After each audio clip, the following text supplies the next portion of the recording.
name is Mia and Azaira. For this video, I will show to you guys how I settle this case. And enjoy for watching. So, for the first question story is Ali, the youngest of three siblings, has been offered to study at University Terengganu. His two older sisters, Amina and Alia, promised to provide allowance for him Rm 500 monthly on the condition that their mother transfers some land to both of them.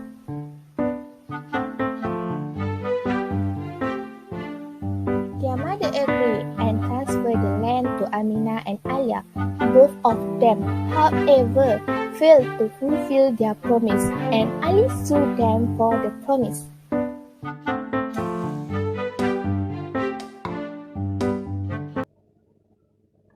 So you already hear about the question 1 story. So the issue arises whether have valid contract between Ali and his sister Amina and Alia. Can Ali bring an action to sue his sister for the promise? So, according to Section 2A, Contract Act 1950, when one person signifies to another his willingness to do or not to do something with a view of obtaining the assent is called a proposal. So, the person who making the proposal is called promisor, and the person who accepting the proposal is called promisee. So, this section, how this section related to this case is when Alia and Amina promise to provide allowance to Ali every monthly Rm 500 is that Alia and Amina making proposal. Okay, now we move to the second section, which is Section 26 Contract Act 1950, which is provided made without consideration is void unless they belong to one of those categories of agreement listed in the same action as stem from the rule. So the consideration is defined in Section 2D Contract Act 1915. So how can we relate this section in this issue? So the consideration is an act or promised by the promisee, which is Ali, or any other person from their mother as required by the Amina and Alia as promisor in return for her promise to give Rm 500 monthly. So according to the section 2D and related the case of when kata cenayang beri kata maya, consideration can move from the person or any other party, or can we call consideration need not move from the promisee. So the even though Ali did not provide any consideration, but his mother take his part to do consideration, which is his mother transfer the land to his sister Amina and Alia, the agreement is still valid. This case part of the rule relating the consideration under the consideration need not move from the promisee. So what happened if Amina and Alia refuse to performing her promise? Her promise like give Ali Rm 500 monthly allowance, but they already get land from her mother. So, according to Section 40 Contract Act 1950, Amina and Alia can be discharged by the breach of the contract if they refuse to performing her promise, because they already accept the land and consideration already happened, even though it's not happened with Ali, but her mother already take part to do consideration.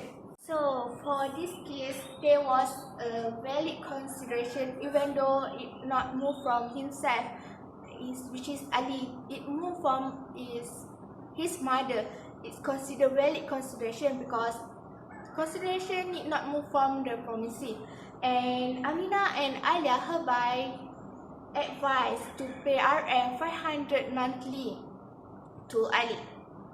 There is no doubt in the validity of the contract made by a person involved. So her brother Ali have right to sue her for the breach of contract if she failed to pay Rm 500 allowance monthly. So for the case, Ali versus his sister have valid consideration. And so now we move to the next question, which is I choose question 3. Now let's go. Lily sometimes suffered from mental disorder, which caused her easily to hallucinate and unable to think rationally. One day, she entered into an agreement with ABC Limited to sell her stock office building for Rm 1.5 million.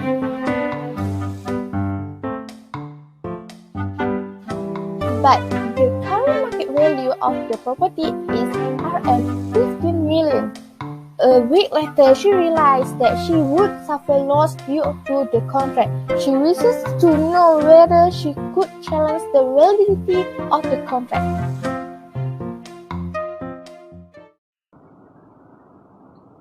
So from that story, what can we discuss issue or case from Lily and ABC company?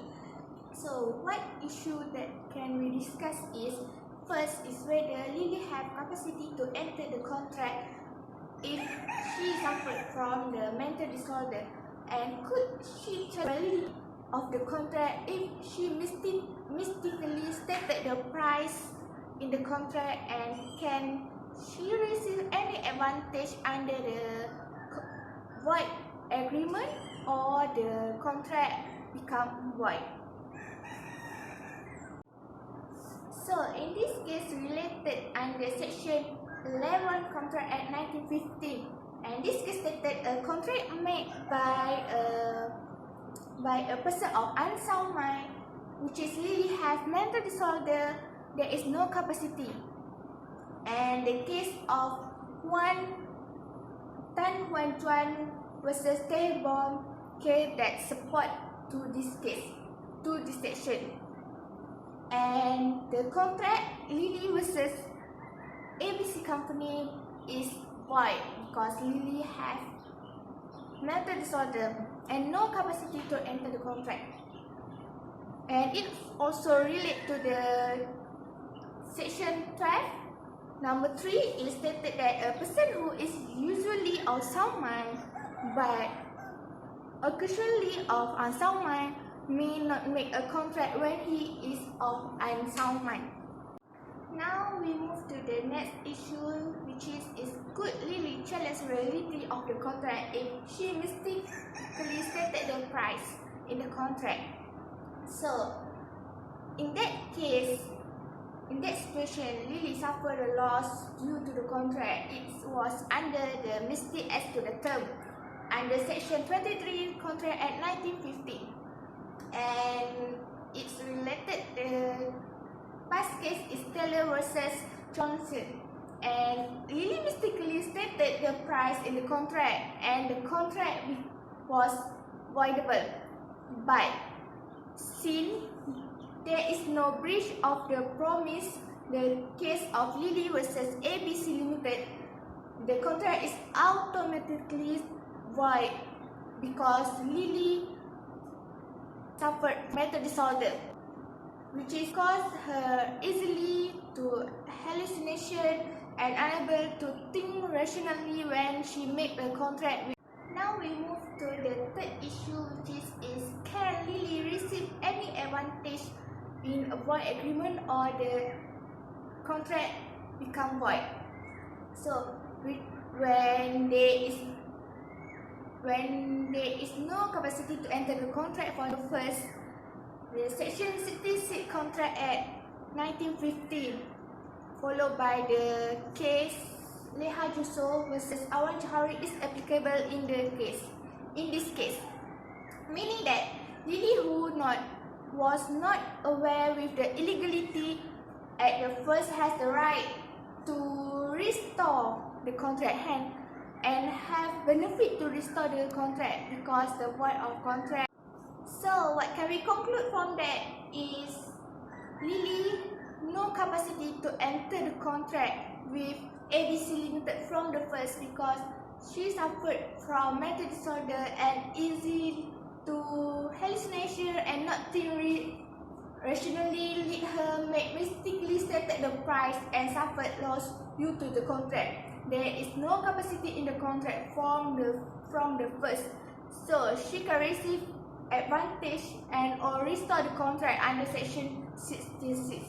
So the contract Lily and ABC company is void. So that's all for me, thank you. And I would like to say thank you to Dr. Junaida because teaching us, and Selamat Hari Raya.